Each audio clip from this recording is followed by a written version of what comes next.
Hey, good morning to everybody. Happy Tuesday. It's Daryl here. It is bright and freaking early, man. It's 3 a.m. here in Connecticut on the East Coast. As you can see, the sun is up. It's actually Monday at 3 p.m., but you will be watching this video Tuesday morning for all intents and purposes. Good morning to you. Okay, Morgan Wallen. I don't know Morgan Wallen from A Hole in the Wall, from Johnny Cash, from Dolly Parton. I'm not a country music fan. There's not a whole lot of country music up in this area in Connecticut. I think there might be one country music station in the entire state.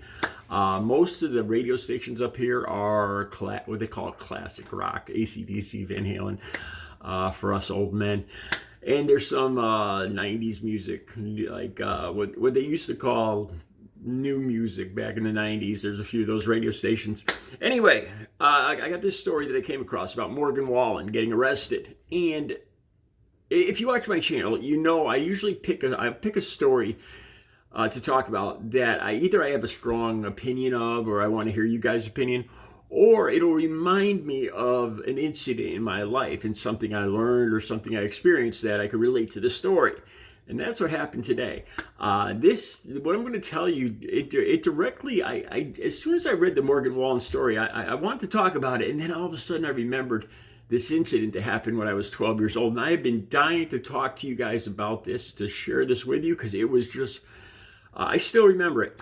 And I just needed the right context, the right story to come along where I could share this incident with you guys. And this is it. So I think this is going to be a good video. Okay, let me share with you what happened to Morgan Wallen. The article will be right down below. This was in a Nashville bar. Like I said, I'm not a country music fan, but I believe the CMAs were Sunday night. So I don't know if this was like some after party or whatever. It was 10:30 Sunday night atop the roof of Chief's Bar in Nashville, Tennessee. And like I said, it was about 10:30, and a waitress or waitresses saw Morgan Wallen pick up a chair and throw it over the roof and then laugh about it. And here's the thing, the roof is about 6 stories up.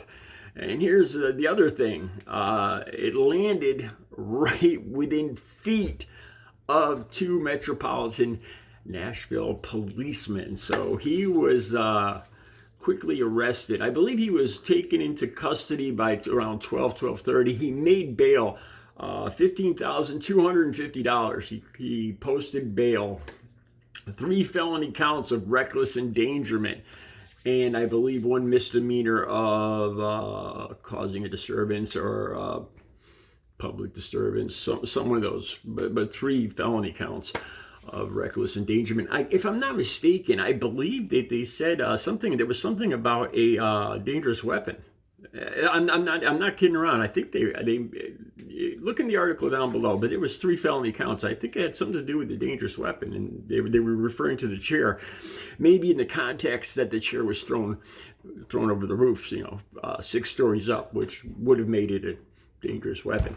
Okay, so like I said, this reminded me, I've been dying to talk about this, and it's freaky. And here's the thing, I'm not sure where reality ends and where a fictional story starts with this.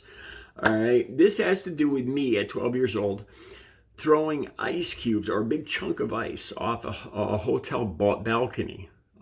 This was back when, like I said, my dad passed away when I was 9 years old, and my mother and father had always planned on taking me and my sister to Disney World in Orlando, Florida.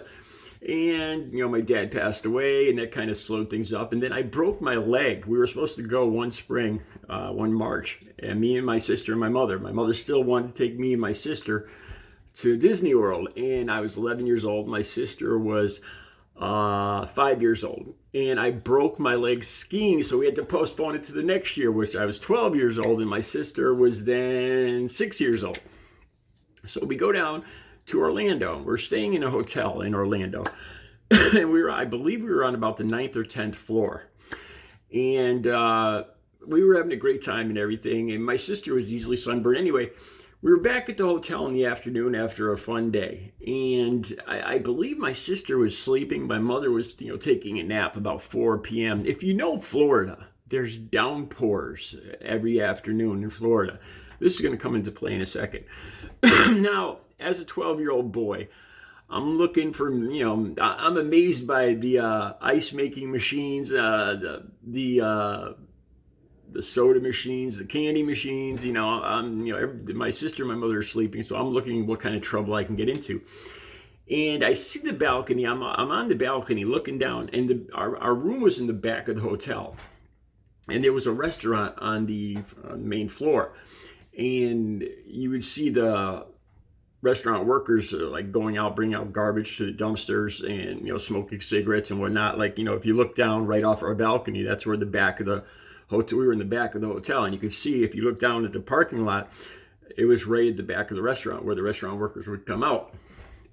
So I got this brilliant idea to get a container of ice, a bucket of ice, and throw it off the hotel balcony. Like I said, I'm all alone. My family, my mother and sister are sleeping. And I remember getting a big chunk, sometimes the humidity or whatever, you get some big chunks of ice in these ice machines. And I remember bringing back a big chunk. And I'm up on the 9th floor, 12-year-old me. It's about 4 in the afternoon, and it's starting to pour. It's pouring rain down.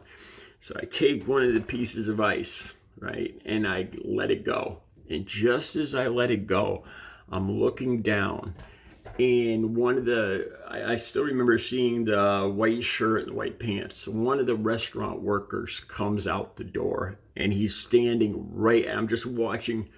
I just panic. There's nothing I can do. I let the ice go, and I just see it going straight down for this guy's head, a big chunk of ice. At the last minute, he moves and he walks forward, and it smashes down, and I duck back off the balcony because even though it was pouring, I don't know. I ducked back and I ran back into the room and pretended like I was watching TV.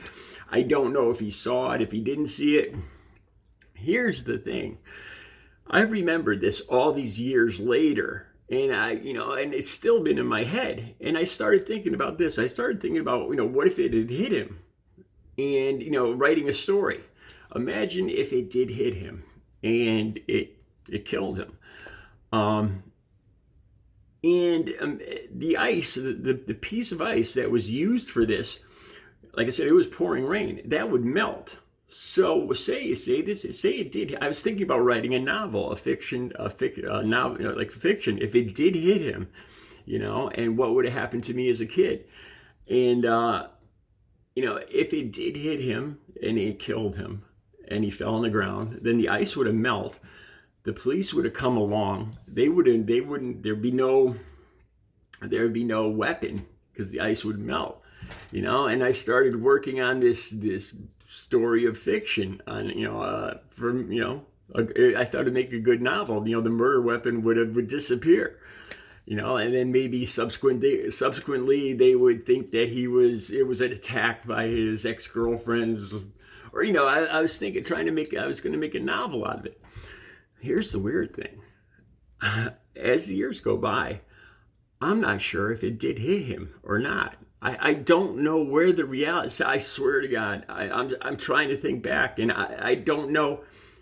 I've never Googled to look and see if there was something went on back in 1977 in Orlando, but I was never sure if it actually hit him, and I was making up a story in my head where it didn't hit him, or if it didn't hit him and I was making up a story in my head where it did hit him, and I was, thinking of writing this cool novel about it, and to tell you the truth, I'm not even 100% sure anymore. So you might be looking at a possible murderer. It's not even funny, really, if you think about it. And I've been too scared to look into it to see if anything, anything did happen behind a restaurant back in. I know the date. I'm so scared about this. I'm not even going to tell you guys the date, so you can't Google it either. So none of this is funny, but this kind of relates to Morgan Wallen and him throwing a chair. You'll never catch me throwing anything off any roofs, any roofs. It depends if you're from New England or not, the accent there. I say roof, Roof? Roof. How do you say roof? Anyway, you won't catch me throwing anything off a top of a building. I'll be back later. I'll be back in a little while with another video. You guys have a good Tuesday.